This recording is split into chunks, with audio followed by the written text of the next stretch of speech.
வணக்கம். Electronics training இன் தமிழ் சேனலில் இன்றைக்கி நான் பார்க்க போகிற வீடியோ லாஸ்ட் வீடியோனுடைய கண்டினியூஷன். ப்ரீவியஸ் வீடியோஸ் பாருங்கள். ப்ரீவியஸ் வீடியோஸில் என்ன கொடுத்துருக்கேன் அப்படின்னா, இந்த பிளாக் டயக்ராம் பற்றி எக்ஸ்ப்ளனேஷன் கொடுத்துருக்கேன். நாம் இப்போ ஒரு 2.1 ஹோம் தியேட்டர் அசம்பிள் பண்ண போகிறோம். அசம்பிள் பண்ணணும் அப்படின்னா நமக்கு என்ன வேணும்? முதல்ல மெட்டீரியல்ஸ் வேணும். அப்போ என்னென்ன மெட்டீரியல்ஸ் தேவை, அந்த மெட்டீரியல்ஸ் எப்படி ஒயரிங் பண்ணணும் அப்படின்னா அந்த பிளாக் டயக்ராம் கண்டிப்பாக வேணும். ஸோ இப்போ யாராவது நியூ கமர்ஸ் யாராவது இந்த வீடியோ பார்க்குறவங்க ப்ரீவியஸ் வீடியோஸ் பாருங்கள். இதை ஒரு ஸ்க்ரீன்ஷாட் எடுத்து வச்சுக்கிட்டிங்கன்னா யூஸ்ஃபுல்லாக இருக்கும். ஸ்க்ரீன்ஷாட் எடுத்து வச்சுக்கிறது மட்டுமல்ல, மனப்பாடம் பண்ணிக்கிங்க. நீங்களே ஒரு பேப்பரில் இருந்துச்சு வரைஞ்சி பாருங்கள். தப்பு வந்தால் கரெக்ட் பண்ணிக்கலாம் இல்லையா? அந்த மாதிரி ப்ராக்டிஸ் பண்ணிங்கன்னா மனசுக்குள்ளே பதிஞ்சிரும் கம்ப்ளீட்டாக. எந்த ஒரு ஆம்பிளிஃபையர் வந்தாலும் ஒரு பேசிக் பிளாக் டயக்ராம் இது தான். இது இந்த ஐசியா இந்த நம்பரா அப்படிங்கிறலாம் முக்கியமே கிடையாது. இந்த பிளாக் வந்து முக்கியம். ஓகேவா? இது ஒரு MP3 மாடல். MP3 மாதிரி சிக்னல் வந்து நேராக பேஸ் டிபிள் போர்டுக்கு போகுது. தென் ஒரு ஸ்டீரியோ பவர் ஆம்பிளிஃபையருக்கு போய் 2 ஸ்பீக்கரை ட்ரைவ் பண்ணுது. நாம் 2 கண்ட்ரோல் யூஸ் பண்ணியிருக்கோம். ஓகே, 2 சேனலுக்கு சேம் MP3 மாடலிருந்து சேம் சிக்னல் சப்ரி ஆம்பிளிஃபையர் போர்டுக்கு வருது. லோ ஃப்ரீக்வன்சி மட்டும் இந்த கண்ட்ரோல் சப் வால்யூம் கண்ட்ரோலுடைய ஹார்ட் அண்டு சென்டர் பாயிண்ட்லேருந்து ஒரு மானோ போர்டுக்கு வந்து மானோ போர்டு மூலிமா ஒரு சப் ஸ்பீக்கரை ட்ரைவ் பண்ணுது. டோட்டல் சர்க்கியூட் வேலை செய்கிறதுக்கு ஒரு 12 வோல்ட் பவர் சப்ளை SMPS தேவை, அல்லது linear power supply transformer use பண்ணிக்கலாம். ஓகேவா? டோட்டலாக இந்த சர்க்கியூட் அப்படின்னு சொன்னால் வித்து கேபினெட்டோட இதனுடைய காஸ்ட் வந்து 2000 வரும். டிரான்ஸ்ஃபார்மர் வைக்கிறதா இருந்தால் தான் ரேட் ஜாஸ்தி வரும். ஓகேங்களா? நான் எப்படி அசம்பிள் பண்ணுறேன்னு காமிக்கிறேன் உங்களுக்கு, ப்ராக்டிக்கல் டெமோ. பட் ஒரு ப்ராக்டிக்கல் டெமோ பண்ணுறதுக்கு முன்னாடி நம்ம மெயினாக என்ன தெரியணும், இந்த சர்க்கியூட்டில் இந்த பவர் ஆம்பிளிஃபையரில் இந்த 7265 அப்படிங்கிற ஐசியை பற்றிய டேட்டாஸ் உங்களுக்கு தெரியணும். அப்படின்னா ஐசியோட பின் நம்பர் தெரியணும். அந்த ஐசி பார்க்குறதுக்கு எப்படி இருக்கும், எத்தனை பின்னு, எந்த பின் சப்ளை, எந்த பின் கிரவுண்டு, எந்த பின் சிக்னல் இன்புட்டு, எந்த பின் சிக்னல் அவுட்புட் இப்படிங்கிற டேட்டாவும் உங்களுக்கு தெரியணும். இதில் மனப்பாடம் பண்ணணும் அவசியம் இல்லை. நம்ம சர்க்கியூட்டை பார்த்தா தெரிஞ்சுக்கலாம். அதுக்கு தான் ஒவ்வொரு நாளும் உங்களுக்கு ஒரு சர்க்கியூட் வழியாக உங்களுக்கு எக்ஸ்பிளைன் பண்ணிகிட்ருக்கேன். அப்போ தான் மனசில் பதியும். அப்போ தான் நீங்கள் ஒரு சர்வீஸ் இன்ஜினியராக வர முடியும். எலக்ட்ரானிக்ஸ் ட்ரெயினிங் இன் தமிழ் சேனலுடைய நோக்கம், வீடியோ பார்க்குற ஒவ்வொரு நபரும், ஒவ்வொரு சப்ஸ்கிரைபர் ஆர் வியூவர்ஸ் எல்லாருமே ஒரு குவாலிஃபைடு இன்ஜினியராக வரணும், வருவீங்கன்னு நம்பிக்கை இருக்குது. தொடர்ந்து வீடியோஸ் பாருங்கள், லைக் பண்ணுங்கள், ஷேர் பண்ணுங்கள், சப்ஸ்கிரைப் பண்ணுங்கள். சப்ஸ்கிரைப் பண்ணும்போது மறக்காமல் பெல் பட்டன் கிளிக் பண்ணுங்கள். கூடவே ஆல் செலக்ட் பண்ணுங்கள். அப்போ தான் நாங்கள் அப்லோட் பண்ணக்கூடிய ஒவ்வொரு வீடியோ உடனுக்குடன் உங்களுக்கு வந்து சேரும். ஓகேங்களா? இப்போது நம்ம சர்க்கியூட்டில் பார்க்கலாம். என்ன சொல்லியிருக்கோம் பாருங்கள். இதுதான் வந்து அதனுடைய ஐசியோட டேட்டா. இந்த ஐசி எப்படி இருக்கும் அப்படிங்கிறத பற்றி சொல்லியிருக்கேன். இந்த மாதிரி இருக்கும். இதில் பார்த்தீங்கன்னா இந்த பின் நம்பர்லாம் கொடுத்துருக்கு. ஃபஸ்ட்டு பின் மைனஸ், ஆறாவது pin minus, negative power supply. Then plus அப்படின்னு எடுத்துட்டிங்கன்னா 3ஆவது பின் வந்து ப்ளஸ்ஸு. ஓகே, இதில் ஆடியோ இன் அப்படின்னு எடுத்துட்டிங்கன்னா 11ஆவது பின்னும் 7ஆவது பின்னும் ஆடியோ இன்புட். இந்த ஐசிக்குள்ளே உங்களுக்கு ஒரு கம்பேரட்டர் இருக்குது, ஆப்ரேஷனல் ஆம்பிளிஃபையர் ஐசி இருக்குது. இன்னர் சர்க்கியூட்டுக்குள்ளே நம்ம போக வேண்டியதில்லை. அதாவது நான் inverting input and inverting input இருக்குது. நம்ம எப்பவுமே சிக்னலை வந்து நான் இன்வெர்ட்டிங் இன்புட்டில் கொடுக்குறோம். இது டூயல் அவுட்புட் வரக்கூடிய ஐசி, ஸ்டீரியோ ஐசி. நாம் வேணும்னா மானோவோ பண்ணிக்கலாம். ஓகே, ஸோ இதுக்கு ப்ளஸ் மைனஸ் கொடுத்தோம்னா இந்த ஐசி ஒர்க் பண்ணும். இதனுடைய வாட்ஸ் வந்து 25 + 25 வாட்ஸ் வரும். நல்ல குவாலிட்டி இருக்கும். நம்ம காம்பேக்டாக அசம்பிள் பண்ணலாம். 2.1 நல்ல பக்கா ரிசல்ட்டில் வரும். ஓகேங்களா? சரி, இதுதான் அதனுடைய சர்க்கியூட் டயக்ராம்.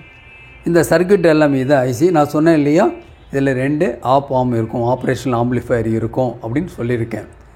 சிக்னல் இன்புட் பொறுத்த வரைக்கும் இந்த 7ஆவது பின் 11ஆவது பின் ப்ளஸ்ன்னு போட்டிருக்கு இல்லையா, இது நான் இன்வெர்ட்டிங் இன்புட் அப்படின்னு பேர்.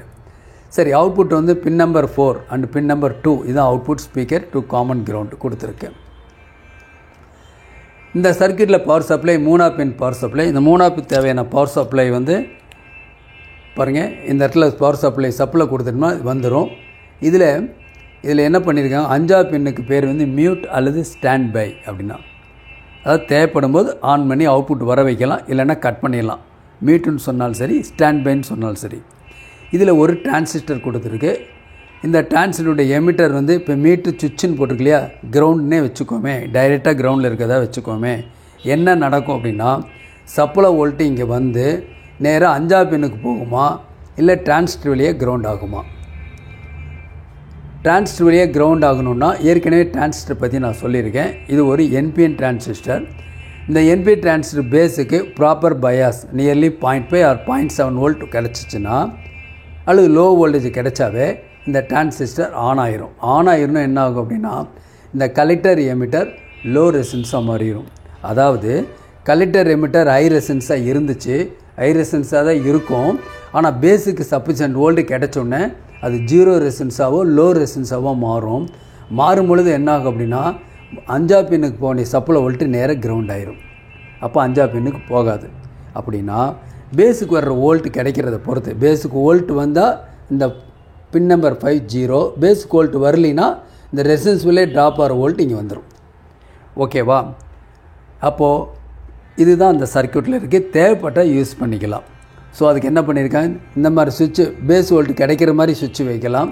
இல்லை இது கிடைக்கிது அல்லது கிரவுண்ட் ஆகிருக்கு அப்படி பொசிஷனில் ஒரு செல்வி ஏதாவது ஒரு சுவிட்சை நம்ம யூஸ் பண்ணிக்கலாம். ஒன்றா ஸ்டாண்ட் பை அல்லது இதை மியூட் எப்படி வேணாலும் யூஸ் பண்ணிக்கலாம். எனி ஒன் சுவிட்சை யூஸ் பண்ணிக்கலாம். 2 தேவைப்படாது. இதை டைரெக்டாக படத்தில் இருக்கிற மாதிரி கொடுத்துட்டா கூட இந்த எமிட்டர் இருக்கு இல்லையா, லைன் கிரவுண்ட் லைனை ஓப்பன் பண்ணுறது க்ளோஸ் பண்ணுறது அதை பொறுத்தும் நம்ம என்ன பண்ணலாம், இந்த மியூட் ஆர் ஸ்டாண்ட் பையை கண்ட்ரோல் பண்ணலாம். இந்த ஐசியில் அந்த ஸ்பெசிலிட்டி இருக்குது. ஓகேவா? ஏற்கனவே சொன்ன மாதிரி தான் 1ஆவது பின் 6ஆவது பின் நெகட்டிவ், ஓகே, 3ஆவது பின் ப்ளஸ். சரி, இப்போ பார்க்கலாம். அதே சேம் சர்க்யூட் தான், கொஞ்சம் மாடிஃபிகேஷன், கொஞ்சம் சிம்பிளாக இருக்குங்காடி. பின் நம்பர் 5 மியூட் ஆர் ஸ்டாண்ட் பைன்னு கொடுத்தாச்சு. இதுக்கு முன்னாடி சர்க்யூட்டில் எப்படி ஒர்க் பண்ணுதுன்னு சொல்லியிருந்தேன் இல்லையா? பாருங்கள், 3ஆவது pin plus, 1 6 minus. Signal output 4th pin, pin output pin number 2. Signal input pin number 7, pin number 11. ரொம்ப சிம்பிள். ஃபியூ காமன்ஸ் இருந்தால் போதும் சொல்லிக்கிறேன். 4 கெப்பாசிட்டர் 4 ரெசிஸ்டன்ஸ் இருந்தால் போதும். ஹை குவாலிட்டியில் கூடிய ஆடியோ அவுட்புட் வரும். ஓகேங்களா? இப்போ பாருங்களேன், இது டோட்டலாக உங்களுக்கு புரிகிற மாதிரி சேம் சர்க்யூட் தான். எலக்ட்ரானிக்ஸ் ட்ரைனிங் இன் தமிழ், எலக்ட்ரானிக்ஸ் ட்ரைனிங் இன் தமிழ் மூலிமா ஆன்லைனில் ட்ரைனிங் கொடுத்துட்ருக்கோம்.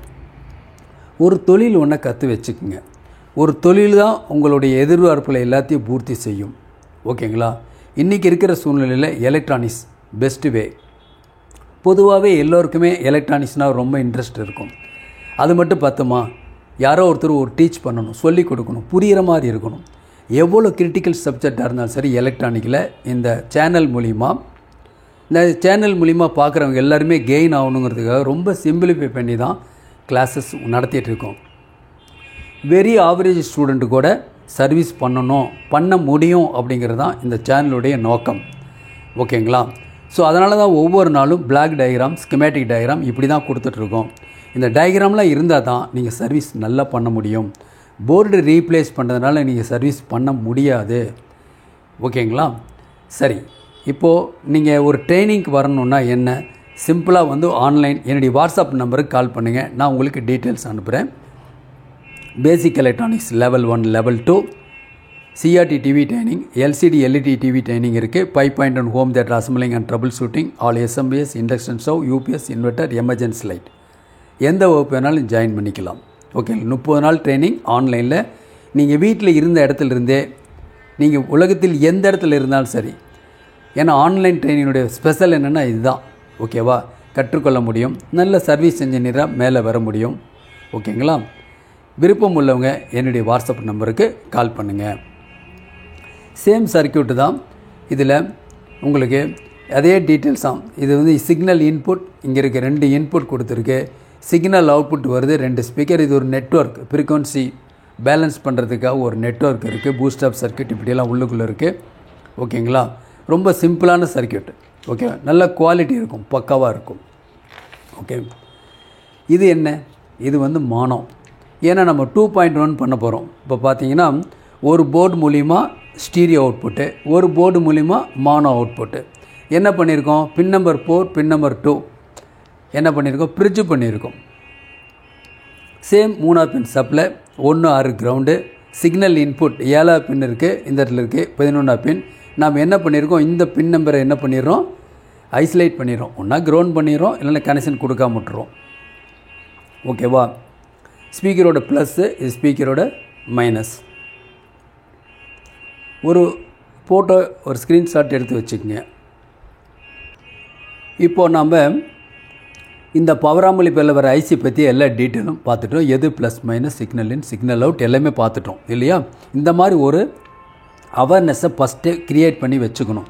நீங்கள் எந்த ஐசியாக இருந்தாலும் சரி, பவர் ஆம்பிளிஃபையர் யூஸ் பண்ணாலும் இந்த மாதிரி ஒரு நாலேஜை கேதர் பண்ணிவிட்டு அதுக்கப்புறம் அசம்பிள் பண்ணுறது ரொம்ப ஈஸி. ஓகேவா? இப்போது சர்க்கியூட்டில் பாருங்களேன். இப்போ இது பார்த்தீங்கன்னா இது வந்து பவர் சப்ளை. இந்த பவர் சப்ளை நான் கொஞ்சம் என்லார்ஜ் பண்ணிடுறேன். இது வந்து 12 வோல்ட் 5 ஆம்பியர் பவர் சப்ளை. இதோடைய காஸ்ட் வந்து 350 வரும். இது காஸ்ட் வந்து 350 வரும். தென் இது வந்து ஒரு சப்ரீ போர்டு. ஓகேங்களா? இந்த சப்ரீ போர்டு மூலிமா லோ பாஸ் ஃபில்டர் வரக்கூடிய ஸ்டீரியோ இன்புட் கொடுத்தாலும் அவுட்புட்டில் மானோ அவுட்புட்டாக வரும். நம்ம இந்த ஃப்ரீக்வன்சியை நம்ம அட்ஜஸ்ட் பண்ணிக்கலாம் இந்த கண்ட்ரோல் மூலிமா. இது ஒரு போர்டு ஒன்று தேவை. அடுத்தபடியாக ஒரு 2 டிரான்சிஸ்டர் இருக்கக்கூடிய ஒரு பிடி போர்டு, 2 டிரான்சிஸ்டர் இருக்கக்கூடிய பிடி போர்டு. இது இருந்தால் போதும், நம்ம பேஸ் டிபிள் கனெக்ஷன் கொடுத்துக்கலாம். பாருங்கள், இதில் 2 போர்டு இருக்குது. பாருங்கள், 2 போர்டு. ஒரு போர்டு வந்து மானோ, ஒரு போர்டு வந்து ஸ்டீரியோ. 2 போர்டு இருக்குது. ஒரு போர்டில் அவுட்புட் வந்து ஸ்டீரியோ அவுட்புட்டு, இன்னொரு போர்டில் வந்து மானோ அவுட்புட்டு. ஓகேவா? நான் உங்களுக்கு கனெக்ஷன் கொடுத்து அது எப்படி ஃபங்க்ஷன் ஆகுது அப்படிங்கிற டீட்டெயில்ஸு உங்களுக்கு நான் சொல்லுவேன். ஈஸியாக புரிஞ்சுக்கலாம். ஓகேவா? அப்போது சிம்பிளாக இவ்வளவு இருந்தாவே போதுமானது. என்ன, ஒரு 3 ஸ்டீரியோ கண்ட்ரோல், ஒரு மானோ கண்ட்ரோல் இருந்திருக்கணும். மானோ கண்ட்ரோல் இருந்தாவே போதுமானது. இவ்வளோ தான் உங்களுக்கு இந்த போர்டு. ஒரு பவர் சப்ளை இருந்தால் போதும். நீங்கள் என்ன பண்ண முடியும், பண்ணலாம். எக்ஸ்ட்ரா தேவை வந்து இவ்வளோ தான். ஒரு 3 ஸ்டீரியோ கண்ட்ரோல், ஒரு மானோ கண்ட்ரோல் இருந்தால் போதும். வேறு ஒரு கேபினெட் இருந்தால் போதும். ஈஸியாக அசம்பிள் பண்ணிடலாம். வெரி லோ பட்ஜெட்டில் அசம்பிள் பண்ணிடலாம். நான் எதுக்காக லோ பட்ஜெட் சொல்கிறேன்னா, ஒரு நம்ம பிகினர்ஸ், நியூ கம்மர்ஸ் இந்த மாதிரி ஒரு ப்ராஜெக்ட் பண்ணுங்கள். குவாலிட்டி அருமையாக இருக்கும். ரொம்ப பெருசாக பண்ணால் தான் வரும் அப்படின்லாம் இல்லை. இதுவே போதும், சஃபிஷியண்ட்டாக இருக்கும். ஒரு ரூமில் கேட்குறதுக்கு நல்லா அவுட்புட் வரும். எல்லாமே 8 inch speaker or woofer drive பண்ணும். பக்காவாக இருக்கும். ஓகேங்களா? நாளைக்கு இன்னொரு கான்செப்டோட இன்னொரு வீடியோ பார்க்கலாம். பர்டிகுலராக ஹவு டு அசம்பிள் அப்படிங்கிற வீடியோ அடுத்த வீடியோ எதிர்பார்க்கலாம். ஓகேங்களா? தேங்க்ஸ் ஃபார் வாட்சிங் திஸ் வீடியோ.